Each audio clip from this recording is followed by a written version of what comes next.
Begitu ditertawakan seperti itu, loh kayak hono ini sholat tapi rasuge gitu kan. Akhirnya yang terjadi pindah agama. Loh kayak hono ini beriman dadi wong Islam, tapi deloken dulur-dulurmu Islam renek sing ngewangi pas kowe susah, nyo beras karo Indomie karo endok, akhirnya pindah agama. Lho kowe ya ono ya ini kudungan nganti umur semene rong nikah, piye nikah karo tanggoku piye ning pindah agama, akhirnya pindah. Dan banyak model-model seperti itu. Maka tugas seorang dai itu sampai dikatakan oleh Allah Subhanahu wa taala, "Wa man ahsanu qaulan mimman da'a ila Allah." Siapa lagi orang yang paling baik ucapannya, paling ahsan, paling hebat, paling keren di mata Allah Subhanahu wa taala melebihi orang-orang yang berdakwah di jalan Allah Subhanahu wa taala. Makanya kula walking balik kota udane pun rada terang. Begitu tekan Palur terus biangat. Palur sing mriko yen apa juruk niku terus biangat. Ning apa kula mandeg mboten, kula teruske. Kula bayangke Nabi wis dudani panahe terus kok. Mosok kula mau dudani banyu mandeg gitu. Nomole pun dinanteni gitu. Ibu-ibu yang dirahmati oleh Allah Subhanahu wa taala, maka tugas mulia itu ada di beban di bahu-bahu kita, dan tentu itu sesuai kadar kita masing-masing. Artinya ketika dikatakan panjenengan adalah seorang wanita, seorang ibu, maka bukan berarti panjenengan harus di atas podium. Bahkan seorang ibu itu adalah madrasatul ula. Dia adalah sekolah madrasah pertama buat kaum muslimin. Di mana? Di rumahnya, untuk meluruskan mereka. Karena kita dapati sekarang cah nom-nom SMP, SMA kelas 1 sekaya pening dalan gawa pedang, gawa celurit gitu kan. Itu anak siapa? Ya anak-anak kita kaum muslimin. Anak-anak kita nek didata niku jenenge yo nganggo Muhammad sosok gitu kan. Maka hal-hal seperti ini yang harus kemudian kita giatkan lagi, kita pertegas lagi posisi kita. Kalau yang namanya dakwah itu nggak harus di depannya teniki, nggak harus di podium, nggak harus di depan orang banyak. Maka dakwah itu juga harus terjadi di dalam rumah. Karena anak-anak yang tidak diluruskan, maka mereka akan bengkok dan kita yang akan rugi dan kita akan menyesal. Nah, karena saya diamanahkan sebuah tema yang lumayan cukup berat gitu kan. Maka saya mencoba untuk mengumpulkan 100 poin. Tadi bahasanya berkelanjutan. Kalau goleknya 100 poin gitu kan. Nah, 100 poin itu nopo? Nah, kita baca satu-satu coba. Tapi nanti kita bahas satu-satu dengan dalilnya. Ini kita baca dulu 100 poin itu nopo. Ini sedang jam 5. Jam pinten Bu? 5.00 apa jam pinten? Selesai jam pinten? Jam 5? 17.15. Oh 17.15. Nggih. Soalnya bar maghrib kula nggih enten acara alian gue. Nggih, poin yang pertama, nggih. Dalam dakwah seorang muslim itu harus mendalami ilmu agama. Artinya ketika kita mau menyampaikan, kita harus tahu apa yang kita sampaikan. Makanya Nabi SAW mengatakan balighu anni walau ayat. Sampaikan seayat rapopo. Tapi seayat itu harus kita tahu. Nah, anni di sini berarti kita ilmui. Iki opo maksudnya? Makanya ketika panjenengan ngerti dalil satu tok, tapi jenengan yakin itu sesuai maksud Nabi SAW, maka silakan disampaikan. Tapi kalau nggak ngerti, stop. Makanya para sahabat ketika ditanya oleh Nabi SAW tentang banyak hal mereka nggak ngerti, mereka mengatakan qalu Allah wa rasuluhu a'lam. Mereka berkata Allah dan Rasulnya yang tahu. Sehingga ketika kita benar-benar nggak tahu nih di depan audiennya tadi, di depan jamaahnya tadi, nek ditanya, nek emang nggak tahu, jawab Allah alam. Jangan kemudian waton, karena waton nanti akhirnya berakibat jelek di akhirat.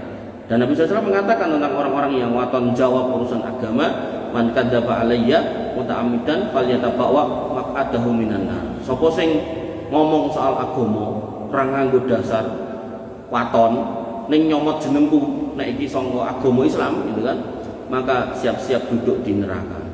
Jadi Islam itu sudah jelas dalilnya, dasarnya.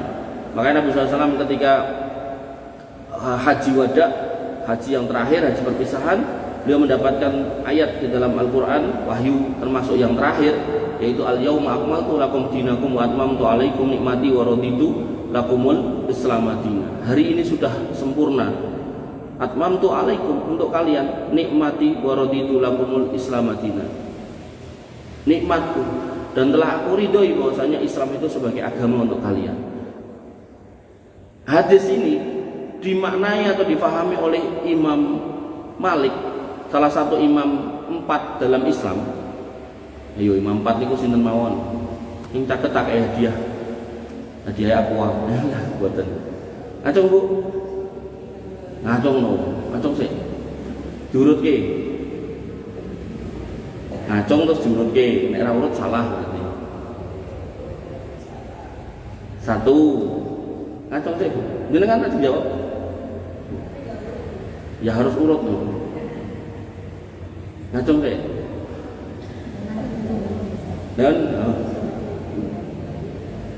wah nggak denger ibu, nggak denger. Oh oke.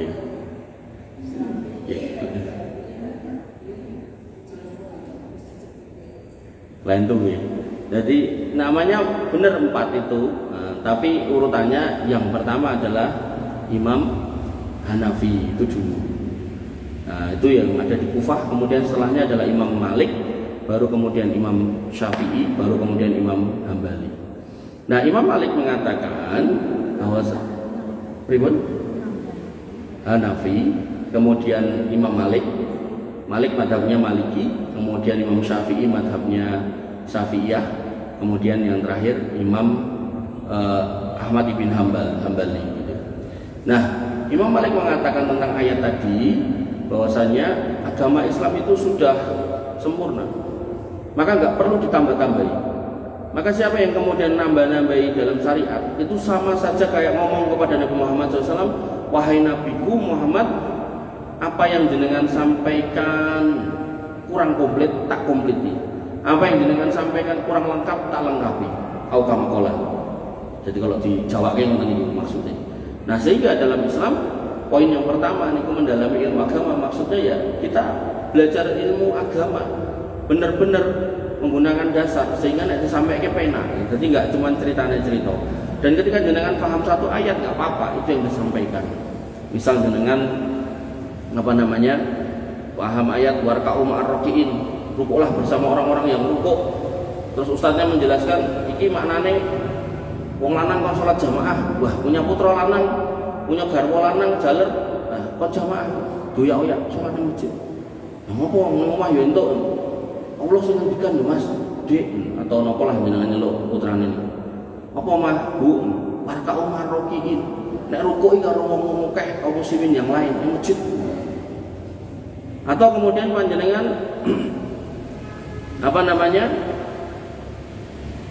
paham satu ayat, misal dikatakan di dalam Al-Quran wa qulu qaulan sadida, dan berkatalah dengan perkataan yang benar. Nanti dapat apa? Yuslih lakum a'malakum, amal-amalmu bakal diluruske, wa yaghfir lakum dzunubakum, dan dosamu bakal diampuni. Wa may yuti'illah wa rasulahu faqad faza fawzan adima. Siapa yang kemudian taat pada Allah dan Rasulnya maka akan mendapatkan keberuntungan yang besar. Wah, berarti kon jujur ngomong karo garwane, mungkin garwane dodolan beras atau dodolan apa ndok gitu kan. Mas, ra entuk Mas, timbangane dikeki napa niku? Magnet ra entuk, ditambahi paku ra entuk. Timbangane dikeki baut ra entuk. Nomale mau jenengan waos wailul lil mutaffifin. Celakalah orang-orang yang curang. Napa orang curang niku? Alladzina idza qalu 'alan nasi yastawfun wa idza qaluhum awazanum yuksirun. Nek dheke njaluk ditimbangke, dheke ngurangi timbangan. Nek dheke ngapunten, nek dheke njaluk ditimbangke, dheke njaluk punjul, tapi nek dheke sing nimbang dheke ngurangi. Nah, sebagian ulama niku cara ngurangine mboten waton dijikuk dikurangi ngoten mboten. Jadi ngapunten nggih. Jadi niki cara literan niku, jempole dilebokke niku. Ayo kelong tak jempol. Iku dalam sampun mboten angsal. Napa melih? Niku wau dikai baut segala macam. Sampai Nabi SAW pernah mendapati seorang pedagang gandum. Jadi kudanan wonten tampias, gandumnya sing atas basah terus diwalik, sing teles teng ngandhap, sing garing teng isor. Nabi niku napa? Tangane niku dilebokke, pluk gitu, teles. Kemudian Nabi mengatakan man ghassana falaisa minna. Siapa yang menipu kami kaum muslimin, berbuat curang kepada kami kaum muslimin, bukan golongan kami. Oh. Jadi hal-hal seperti itu. Jadi begitu jenengan dapat ilmu sampaikan. Dan yang disampaikan harus berdasarkan ilmu. Itu poin yang pertama. Jadi kalau kemudian Apa? Kita kembali ke dalilnya. Dalilnya di sini dikatakan wa qur rabbi zidni ilma. Banyak sih dalil tentang keutamaan menuntut ilmu. Saya kumpulkan itu sampai 100-an. Di kitab Sahih Bukhari itu ada satu bab khusus membahas tentang keutamaan menuntut ilmu. Artinya kalau panjenengan longgar, panjenengan bisa membaca itu dan apa ya istilahnya, itu akan memotivasi kita untuk selalu nyari ilmu. Makanya tadi dikatakan itu ustadznya sekolah terus leren-leren gitu, jadi leren gitu, pas randidut leren. Lambah ya roh sekolah. Jadi ceritanya sekolah kadang itu pas covid itu kali itu. Jadi timbang kula boten enten gawean gitu kan. Nah, kula kan dinas di Jakarta. Nah, kula sekolah pas covid niku. Sekolahnya kathah online gitu. Nah, saat ini tuman masih online gitu. Iya. Dan kita pun juga berdoa di Quran surat Al-Isra ayat 10, wa qur rabbil zidni ilma. Ya Allah menambahkan kami ilmu. Jadi penambahan ilmu itu gak harus formal nih. Apapun yang bisa menjadikan wasilah jenengan bertambah ilmu itu kita tambahkan. Artinya kalau kita adalah seorang pendakwah, orang yang berdakwah, maka wajib nambahi ilmu. Dan yang kita dakwahkan, yang kita punya ilmunya atau yang kita ilmu. Kalau kita nggak punya ilmunya, ya mendingan dakwah yang lain. Artinya jangan yang nggak punya ilmunya, jangan masuk wilayah abu-abu yang kita nggak paham. Karena nanti konsekuensinya berat. Gitu. Kita nanti akan ditanya. Jadi orang yang berdakwah niku kayak megang pisau bermata dua. Maksudnya gimana? Kalau dia dakwahnya benar dan lurus, itu aja suruh ngelakoni. Benar dan lurus suruh ngelakoni. Dalilnya apa? Allah mengatakan kabura maktan indallahi an taqulu ma la taf'alu. Allah itu sangat benci kepada kalian kalau bisa ngomong ning ra dilakoni. Berarti ngomongnya kudu bener, tur kudu ngelakoni. Kemudian pisau yang kedua, nek salah gitu. Nek salah itu sudah dosa dan dosanya bisa berlipat-lipat ketika ditiru orang gitu. Artinya ketika kita ngajarkan sesuatu salah. Satu ketika saya pernah ditanya enten napa niku jamaah sing sok mider beto panci niku. Nah niku izin dan masjid, begitu izin dan masjid izin kali takmire untuk ngisi pengajian. Diizinkan. Nah, di antara jamaah ini tanya sama saya, Pak Ustadz, saya tuh sebenarnya udah punya ilmunya. Goro-goro ada satu kelompok dalam kaum muslimin yang berdakwah dan tak lihat keikhlasannya menggodai keliling berdakwah sana kemari terus ngisi pengajian di tempat kami. Dia tuh ngomong kalimat yang koyone kalimatnya itu bener atau baik, tapi kok saya ragu ya. Saya tak mengkonfirmasi ke jenengan. Nah, apa yang dia omongkan? Saya tanya begitu sama beliau. Kemudian si penanya ini ngomong, dia ngomong gini Pak Ustaz, Allah itu Ar-Rahman Ar-Rahim, Maha Pengasih dan Penyayang. Dan saking Maha Pengasih dan Penyayangnya, bahkan nanti di akhirat Allah itu akan mengampuni orang-orang kafir dan masukkan ke dalam surga. Wong ngomong kuwi, nggih. Terus modelane nggih kaya jenengan niku, jenggoten lah ngene-ngene. Jadi casingnya pun mirip gitu kan. Ning beda omongane gitu. Nah niku menurut jenengan gimana? Tanya ke saya. Ya saya bilang, ya itu salah lah. Kalau dia mengatakan seperti itu, maka ada puluhan bahkan ratusan ayat yang harus kita singkirkan dari Quran, harus kita coret dari Quran, harus kita hapus dari Quran. Apa yang ngono gitu kan? Gak mungkin. Ayatnya jelas innalladzina kafaru min ahlil kitab wal musyrikina fi nari jahannam khalidina fiha ulaika hum duh anak sing sono tuh sarul bariyah. Orang-orang kafir dari kalangan ahli kitab dan orang-orang musyrik itu akan masuk neraka dan kekal di dalamnya, dan mereka jelek-jelek makhluk. Artinya ketika itu makhluk terjelek dan bahkan masuk neraka dan bahkan dikekalkan di neraka. Maksud ya terus ada manusia berani ngomong dikeluarkan, kan aneh gitu. Jadi di dalam neraka itu akan ada 3 golongan yang kekal di situ. Yang pertama orang kafir, yang kedua orang musyrik. Ayatnya nih wow. Dan ayat-ayat yang lain banyak, yang semisal dengan itu banyak. Nah kemudian yang ketiga, innal munafiqina fi darkil asfali minan nar. Orang munafik, yang bahaya nih orang munafik. Kenapa? Karena casingnya mirip kita, sama. Kemudian omongannya sama kayak kita, ngomong kayak agama, bentuknya sama, omongannya sama, amaliyahnya sama. Yo sholat, yo sok-sok yo haji bareng. Tapi hatinya bencinya sama Islam luar biasa. Nanti kalau dikasih tahu Islam ini rasa ngono, awake dhewe iki wong Jawa kaya ngono. Kan sok enten ngoten niku to. Artinya ketika kita kemudian mencocokkan adat istiadat dengan syariat, maka adat yang enggak bertentangan dengan syariat itu bisa dipakai. Itu yang disebut dengan al-adah al-muhakkamah. Kula kei contoh. Warteg kalih tak eling-eling sik. Jenengan nate nggih nika pempek Nyonya Kamto. Warteg kalih pempek Nyonya Kamto. Nate bukan nate to, malah nate lah usah ora tau. Napa-napa KFC wis KFC. Warteg ngertos warteg to? Warteg apa warung-warung Padang niku kalih KFC. Niku nek dari sisi akad nggih, bukan makanane, akad. Itu menurut jenengan luwih syar'i mana? Syar'i di sini maksudnya gini. Dalam Islam, jenengan nek ajeng ngundut botol niki botol toyo niki. Niku jikosekno bayar sik. Jikosekno bayar sik. Bayar sik lagi dikekke ngoten to. Nggih to. Nek ten Indomaret kan ngoten, bayar sik lagi dikekke ngoten to. Nah, tapi nek jenengan ten warung Padang, ten warteg, ten warung-warung soto, niku jikosekno mangan sik gitu kan. Nek jenengan mau ten Indomaret, KFC, terus Nyonya Kamto, restoran-restoran iku lah sing siap saji tapi umumnya kan apa? Umumnya bayar sik toh. Bayar sik. Nah, dalam fikih sing bener bayar sik baru makan jane gitu kan. Tapi pertanyaannya apakah salah nek jenengan makan sik kemudian bayar terakhir?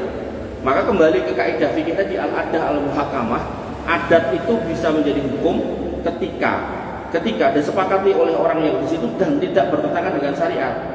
Sehingga dalam konteks jenengan dahar soto, kadang kan kita wis nggawa soto arep bayar kata bakule pun mang daharien kan ngoten to. Dibayar we moh gitu. Karena memang biasanya nggih ngoten. Nah, sehingga dalam konteks itu enggak apa-apa, enggak bertentangan dengan syariat. Dengan catatan pas dahar soto jenengan jikuk tempe wolu ampun ngomong telu kan gitu. Nek ngomong telu nggak kleru gitu. Nah, sehingga dalam konteks tadi kemunafikan tadi ada orang-orang yang pengennya itu semua yang berbau adat itu dipakai semua. Padahal nggak semua adat itu bisa dipakai karena bertentangan dengan akidah. Contoh nopo, misal panjenengan sing tesih gadai sawah, sabin, cek nandur kan sawah atau sedereke gitu. Zaman biyen banget niku. Niku nek ajeng tandur niku pojokane niku dikene napa, Bu? Kene napa, Bu? Iki ra ngerti apa itu orang ngerti? Sakjen. Niku jelas bertentangan dengan akidah, Bu. Bahkan Nabi mengatakan ada loh laki-laki yang masuk neraka karena laler dan masuk surga karena laler. Pada saat bertanya, loh kok isom laki-laki seorang manusia kok masuk surga karena laler dan masuk neraka karena laler? Kata Nabi SAW, ada dua orang laki-laki yang berjalan melewati suatu kampung, yang mana kampung itu punya sing dikeramatke, dan kemudian orang kampung itu begitu dilewati dua orang ini mencegat, ra kok lewat. Nek kowe ra ngekeki sajen. Kata laki-laki yang pertama, loh, aku ra ndedit. Wong aku meh rono, gampangane aku rono meh golek gawean, mungkin ra ndedit, ngukei sajen. Karena logika dia sajen niku ya kudu ndas pitik, ndas kebun, ndas sepedus atau kembang-kembangan gitu kan. Kata orang kampung itu, ora kudu ngono kuwi. Golek laler siji wae dekeken ngono bar kuwi lewat. Orang pertama karena enggak ngaji, mungkin ya enggak ada yang dakwahi gitu kan. Akhirnya dia rumongsone, oh iki sepele iki. Golek laler, wong laler niku mboten enten sing ngedol to. Nggih to? Kenapa mboten enten sing didol? Mboten enten sing ngedol karena mboten ngaji to. Artinya dengan ngaji cekel laler sak akeh-akeh mboten enten sing nyeneni to. Tapi coba niku misalnya enten pitike tanggane jenengan lewat dengan cekel jenenge wong. Nah, itu laler di situ. Taruh di situ. Maka kemudian begitu ditaruh di situ, kata Nabi SAW, dia lewat dan kemudian kalau dia mati nggak bertobat masuk neraka. Nah, orang yang kedua di kawan-kawan itu jawabannya, saya nggak akan pernah berkorban untuk selain Allah Subhanahu Wa Taala. Wong kampungnya nesu dipejai mati, kata Nabi, dia masuk surga. Ini yang kemudian ditegaskan dalam Quran surat An-Nisa ayat 48, innalladzi Innallaha la yaghfiru ayyushraka bihi wa yaghfiru ma duna dzalika liman yasha. Sesungguhnya Allah tidak akan mengampuni dosa syirik. Ning dosa selain syirik bisa diampuni. Nah, dari sini adalah pelajarannya pentingnya punya ilmu, dan ilmu yang paling penting adalah ilmu akidah, ilmu tauhid. Dan ketika jenengan sudah punya ilmu itu rakitan siti. Dari sak ngono mbane saya tadi ngomong misal jenengan kelingan pokoknya wong Islam rentuk sajen, udah itu jenengan cekel, jenengan sampaikan, jenengan jaga keluarga jenengan jangan sampai terlibat dalam urusan ngoten niku. Nah, insyaallah itu akan mendatangkan rahmat Allah Subhanahu wa taala imma fid dunya wa imma fil akhirah.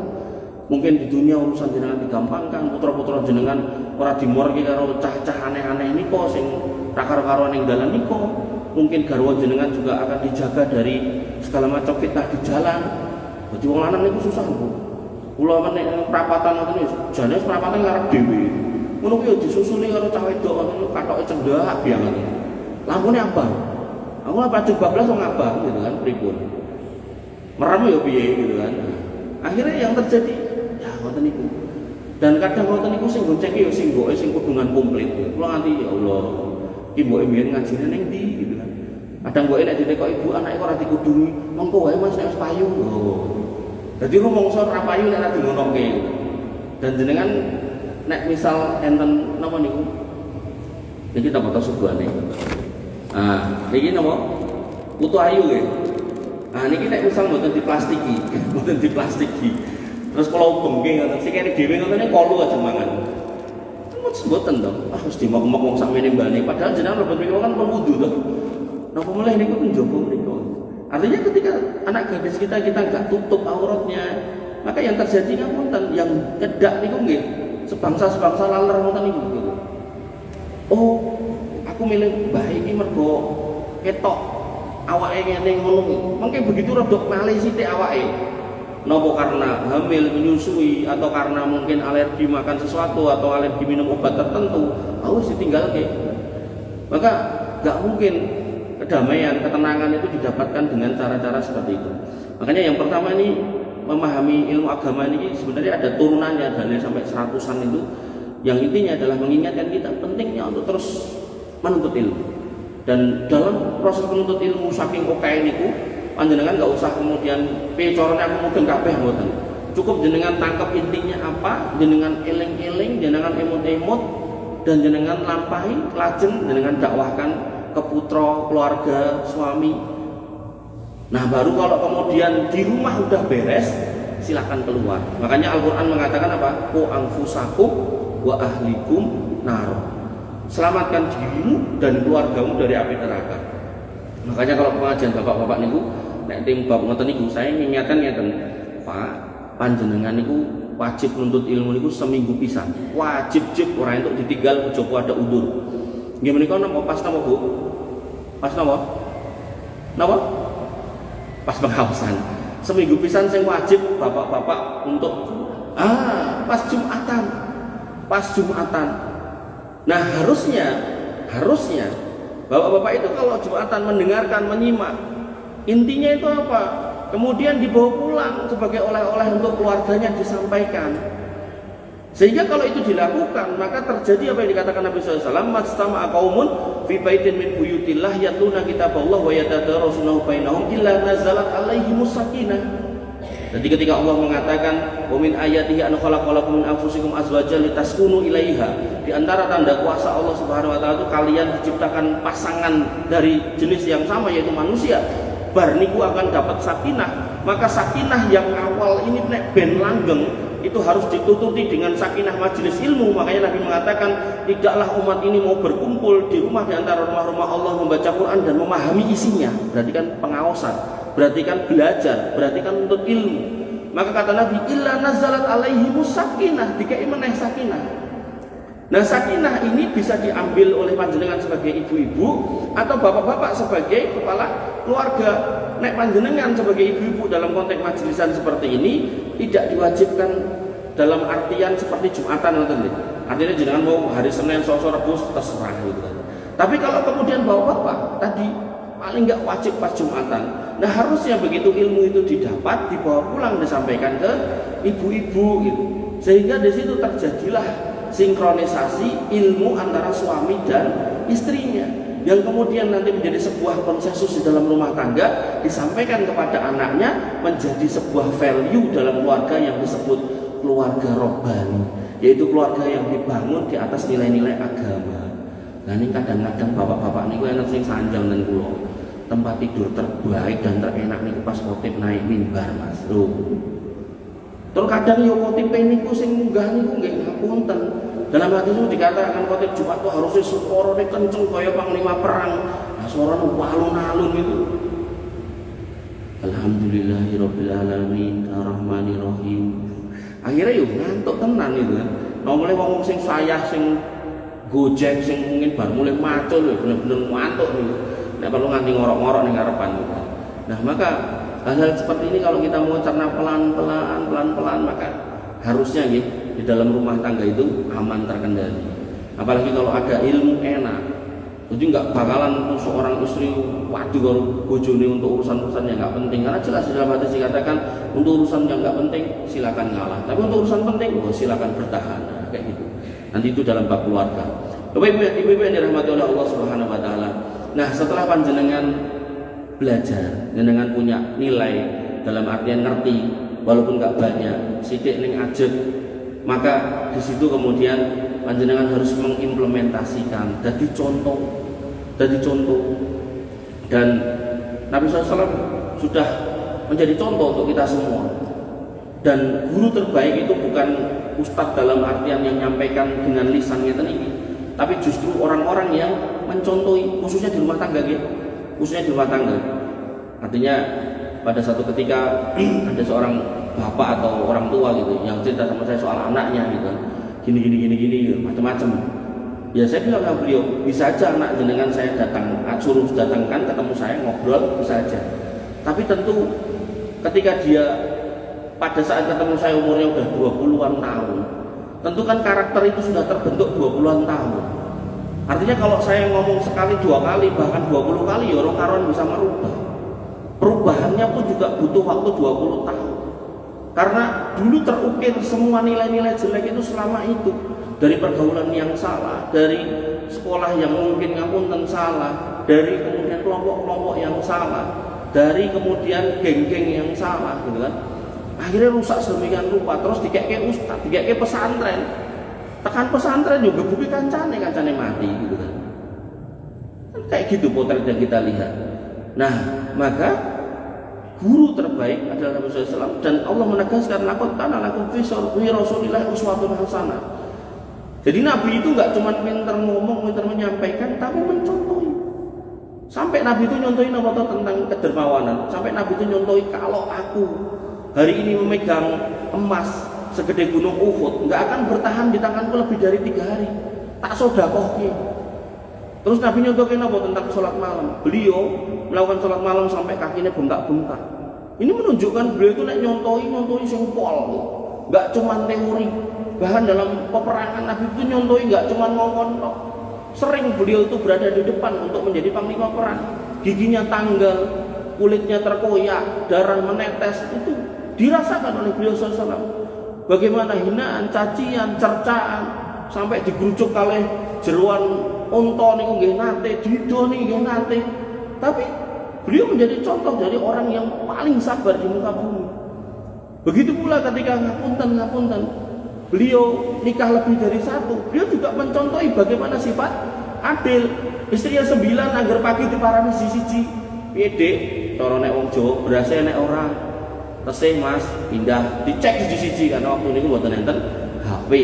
Bisa saja Nabi tanya sama malaikat Jibril, tapi Nabi pengen nyontohi dengan nilai-nilai kemanusiaan. Jadi enggak kemudian tekok malaikat, enggak kabeh wong iso tekok malaikat toh. Nah, maka nyontohnya didatangi satu-satu.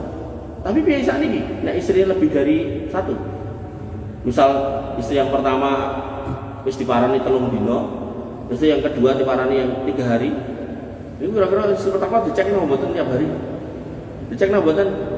Mboten no. Malah dijarke wae. Malah dinteni lelayune. Kabari lelayu, yes akhirnya. Dan itu enggak cuma terjadi pada orang awam, ustaz pun ngoten. Jadi begitu kemudian nikah meneh, istri pertama wis kok kan aku wayahku ning kene, ora ning kono.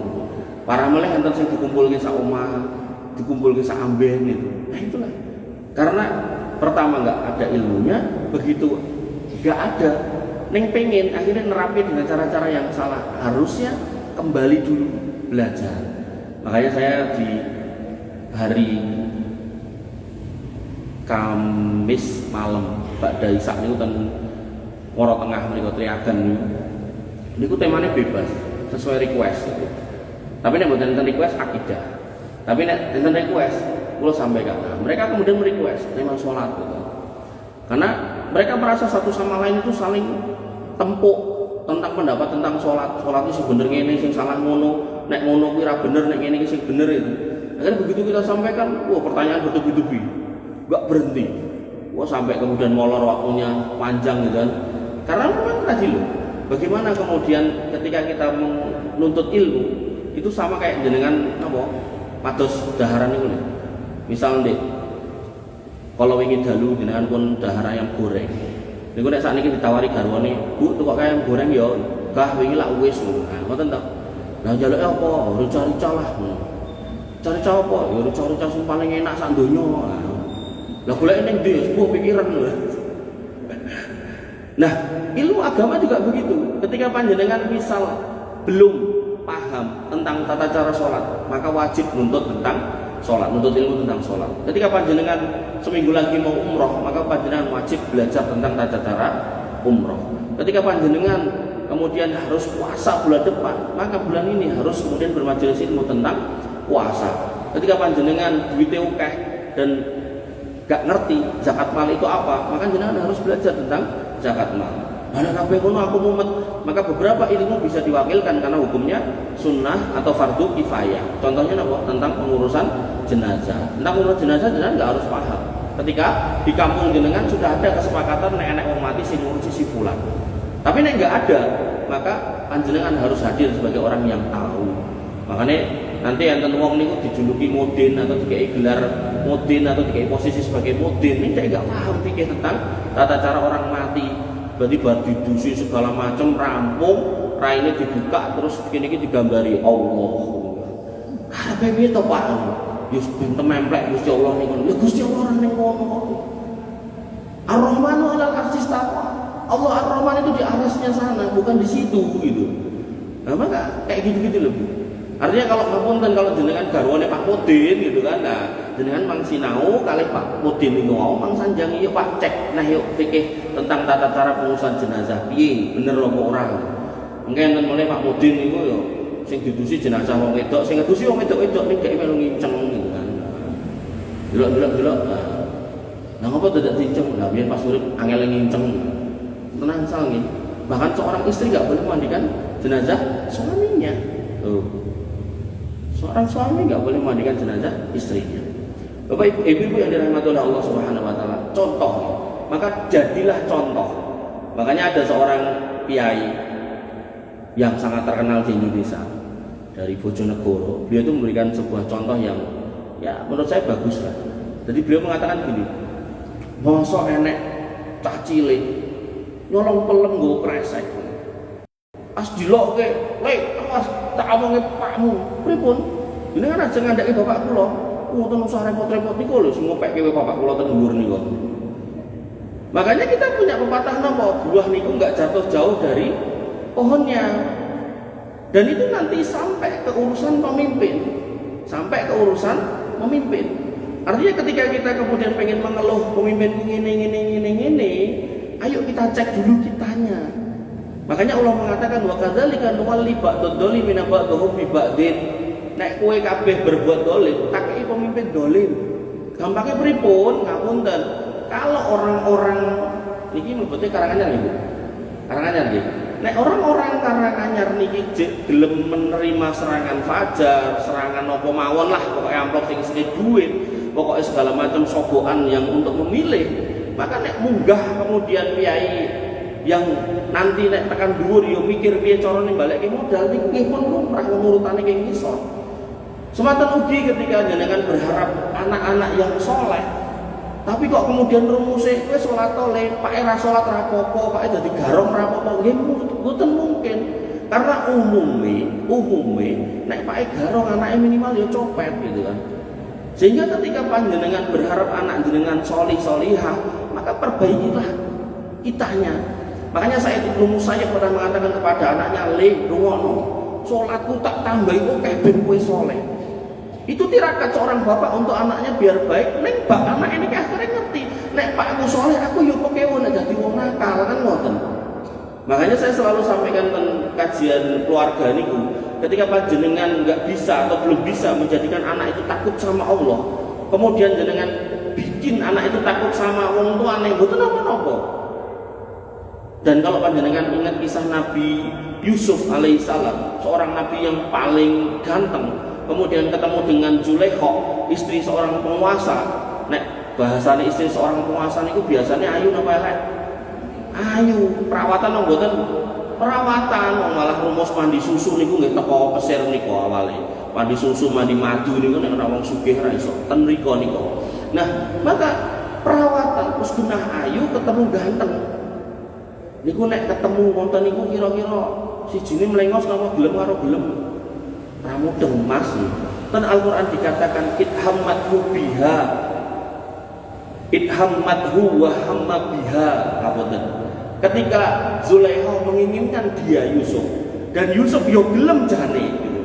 Berarti loro-lorone gelem. Wong sing wedok nyawang sing lanang ganteng, sing lanang nyawang sing wedok wah ayu eram. Menungso kok ayune kaya ngono gitu kan.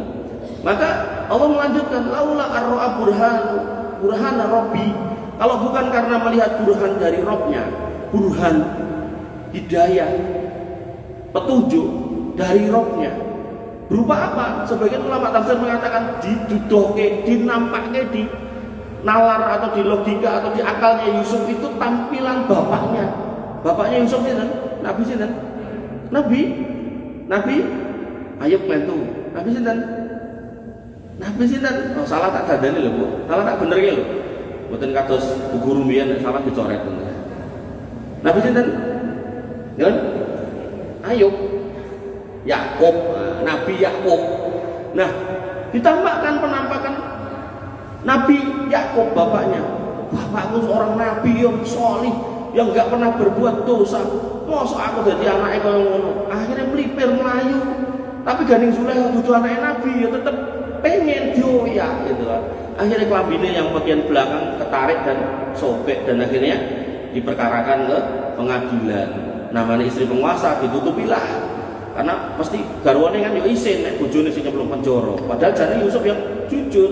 Walhasil difitnah dan masuk penjara. Singkat cerita di situ aja dulu. Nah, maka poinnya adalah uswatun hasanah. Ketika panjenengan sudah punya ilmunya dipraktekke. Oh ngerti sholat wajib, walaupun ngerti dalile ini ngerti ini wajib, dipraktekke sino ping 5. Kemudian anaknya diajak, dibiasakan. Oh kemudian jenengan asring ten pengawasan, gadah putra saged dicangking. Ampun dijarke. Mungkin jenengan jarke napa meneh mung digenteni nganggo HP, akhirnya nonton sing ora-ora. Nah, jenengan mulai tiap hari dari pengajian makin solihah, makin brugut deh, makin ngirit ning klamben gitu kan. Sampai kalau enten video di Instagram niku enten ibu-ibu kudungan pun sae, anake wedok niku medal nyapu napa latar kangge kathok hot pen ning sing sak pupu munggah meneh niku.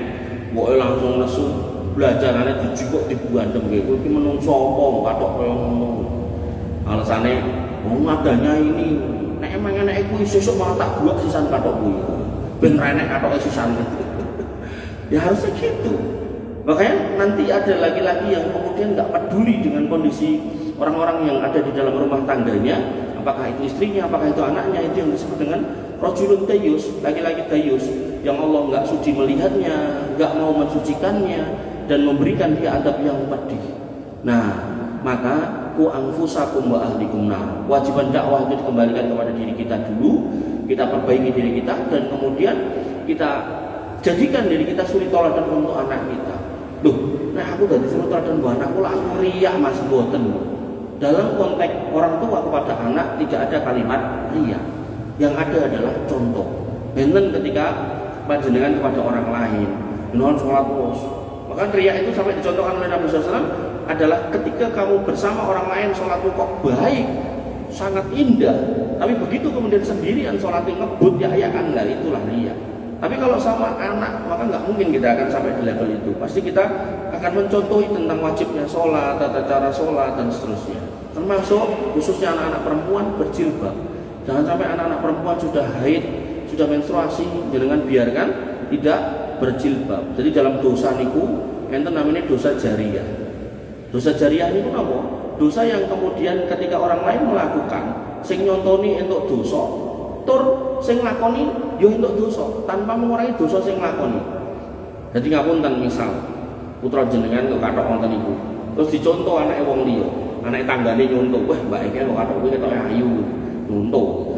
Niku akhirnya mengki nek dilakoni niku sing lakoni entuk dosa, dosane dilipat gandakan dikeke putra jenengan naudzubillah.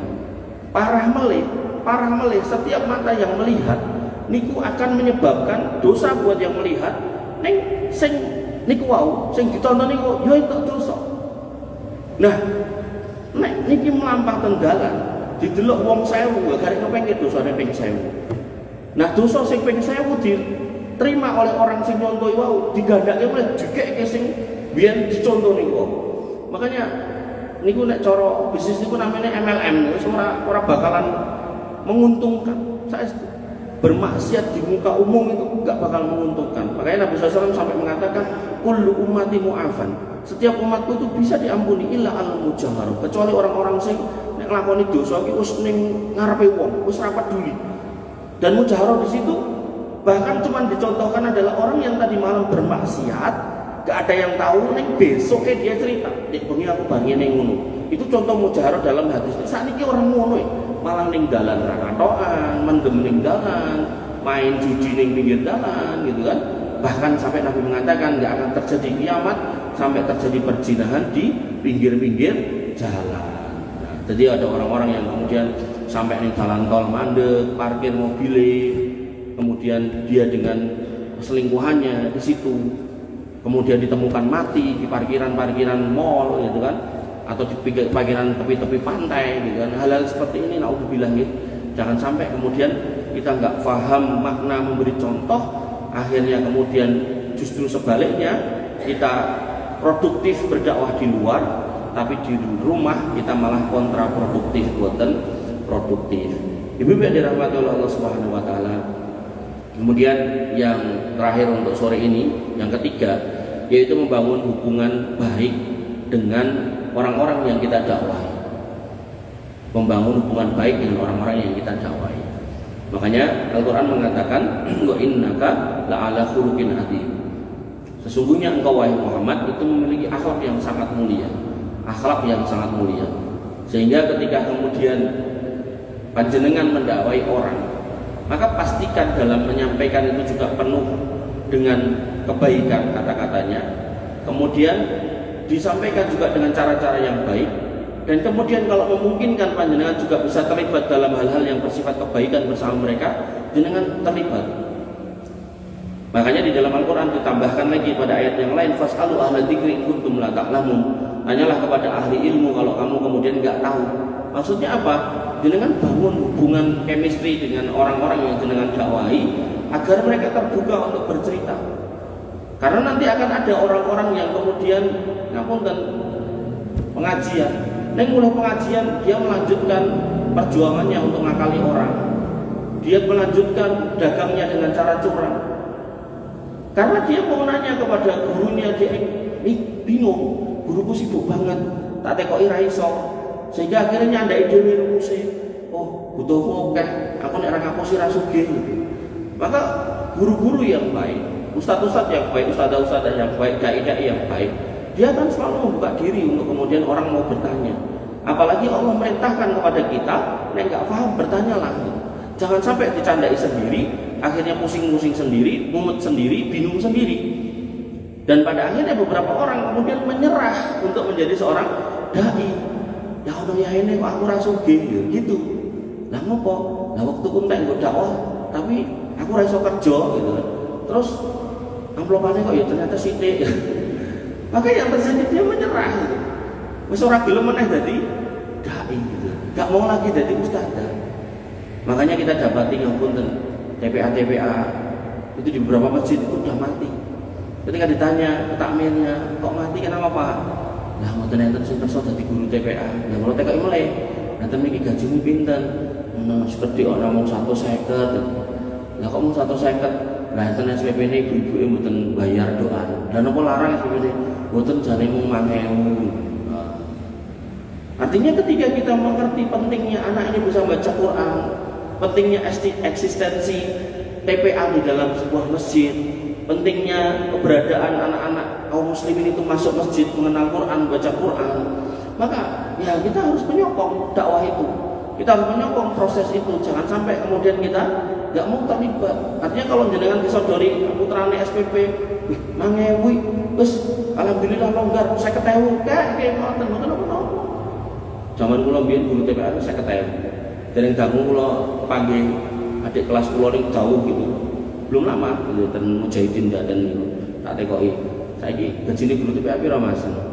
150 Mas. Tapi nek mlebu terus. Dadi nek ora mlebu ya dipotong. 150 Bu itu. Dan akhirnya banyak yang tidak mau terlibat. Karena mikirnya luwih nguntungke urusan dunia. Padahal guru TPA itu menurut saya itu orang yang bakal dapat pahala jariah paling banyak. Lah kok iso Mas? Lah iya, ngajari alif ba ta sa, ngajari Al-Fatihah. Itu nek misal muridnya enten 100, murid 100 niku nggih muga-muga salat kabeh, tapi anggaplah setengah mawon salat, 50 gitu. 50 wong salat. Ket cilik nganti gede. Niku sedina ngomongke atau ngucapke Al-Fatihah ping 17 niku. Sedina ping 17.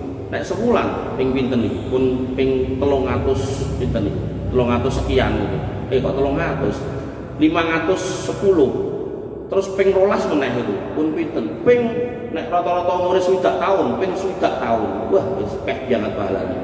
Dan niku guru TPA nek karo turu ngoten pahalane teko terus. Kados jenengan misal nggih Indomaret niku ing mriki teko begini kan Indomaret pinten Bu?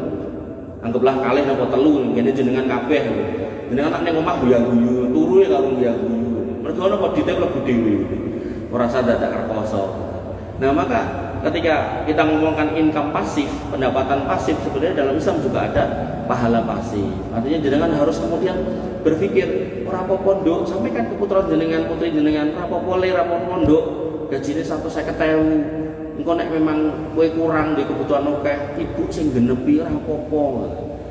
Tak tambahi kok, tak tambahi yo 150 yo tapi. Ben genep 300 ning ngajar TPA. Wonten mboten apa-apa.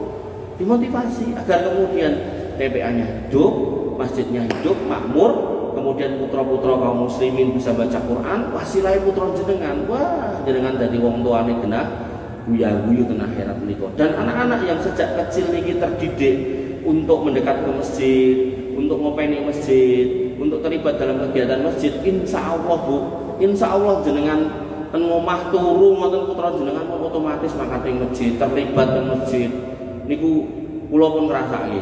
Jadi kula niku SMA niku oleh bapak kula sempat munggah mimbar khotbah Jumat. Kita SMA.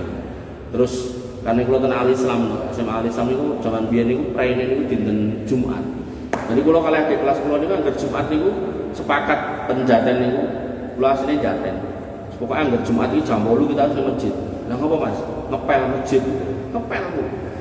Jadi kula SMA niku kula dados sekretaris takmir. Ning pas kuliah kula teng Jogja kula mengundurkan diri. Sehingga di situ ketika kita terlibat dalam kegiatan-kegiatan seperti itu sejak muda, maka kita akan dimudahkan untuk terus ke sana dan tentu harapannya kita bisa istiqomah sampai akhir hayat itu yang kita sebut sebagai husnul khotimah. Ibu yang dirahmati oleh Allah Subhanahu wa taala. Kemudian satu lagi Nabi SAW mengatakan bahwasanya ala unabbiukum bi ahlin nar. Apakah aku tidak memberitahukan kepada kalian tentang siapa itu penghuni neraka? Qalu, para sahabat menjawab, "Nggih ya Rasul, bala, monggo mang beritahu kami siapa itu penghuni neraka." Kata Nabi SAW, "Kullu qasin qalbuhu," yaitu setiap orang yang keras hatinya. Artinya kan kalau kita lihat di beberapa video niku enten Ustadz, Kiai, Gus, Habib, begitu kayak pengajian, iku ngadeg langsung lunga ngoten kan, begitu doyak diambungi niku nanti anak sing ngenten iki ora pengin gitu. Nah, hal-hal seperti ini tentu kondisi yang tidak baik. Artinya ketika jenengan menjadi pendidik, jenengan menjadi ustaz, maka bersikaplah yang ramah, bersikaplah yang baik, dan jangan pernah menganggap jamaah itu orang-orang yang bodoh, orang-orang yang rendah di mata kita.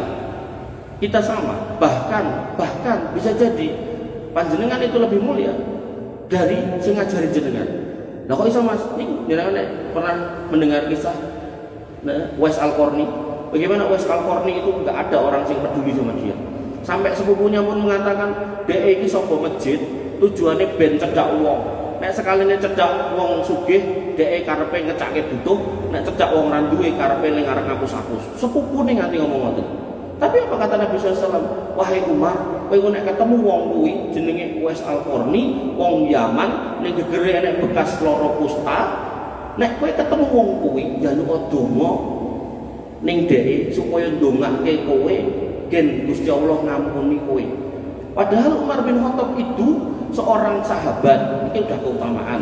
Termasuk 10 orang yang dijamin masuk surga, keutamaan melih. Kemudian termasuk Khulafaur Rasyidin, 3 keutamaan. Adapun Uwais Al-Qarni itu tabi'in, dan ulama sepakat tabi'in enggak lebih mulia daripada sahabat. Tapi karena keutamaan Uwais Al-Qarni, justru seorang sahabat yang punya 3 keutamaan kan nyuwun donga ten Umar bagaikan Uwais Al-Qarni. Mekaten ibu-ibu ingkang saged kula aturaken mbok pilih cekap semanten kirang langkung nyuwun pangapunten. Oh nggih, siap. Kurang lebihnya saya mohon maaf. Alhamdulillah. Subhanakallahumma bihamdika asyhadu an la ilaha illa anta astaghfiruka wa atubu ilaik. Assalamualaikum warahmatullahi wabarakatuh.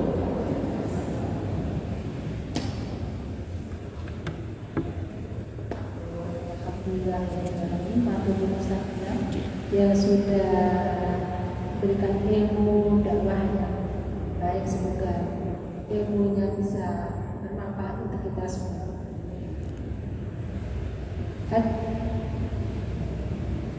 Acara berikutnya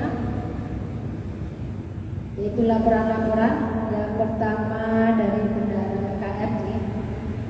Ini laporan Bendahara KM 1 bulan September 3.747.000. Iuran kelompok September dan Oktober 200.000. Iuran anggota 176.000.